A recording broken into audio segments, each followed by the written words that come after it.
January 15th, 1919. Boston's North End smelled sweet that morning. Molasses sweet. At the edge of the neighborhood stood a massive, dark, riveted steel tank, 50 feet tall, holding over 2 million gallons of thick molasses. It belonged to the Purity Distilling Company, and the locals had grown used to it looming above the cobblestone streets. Just after noon, the ground trembled, not with the sharp crack of an explosion, but with a deep, groaning rumble, like a giant taking its first breath. Then came a sound like tearing metal, followed by a roar.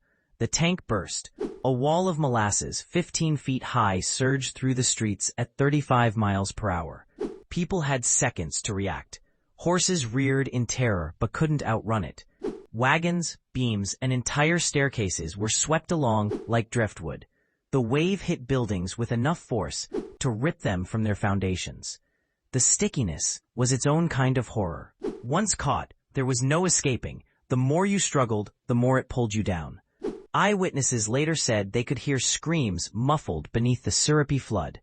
When the chaos stopped, Boston's North End was unrecognizable.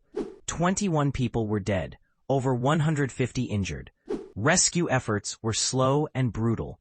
The molasses clung to everything, turning debris into a tar-like trap.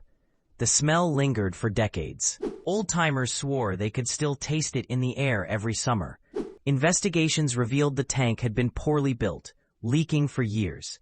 Company officials had simply painted it brown to hide the cracks. Lawsuits followed, and the tragedy reshaped industrial safety regulations across the United States. But for those who lived through it, the memory was less about courtrooms and more about that day when the river sang, a deep, rolling sound, and then came for them, slow but unstoppable,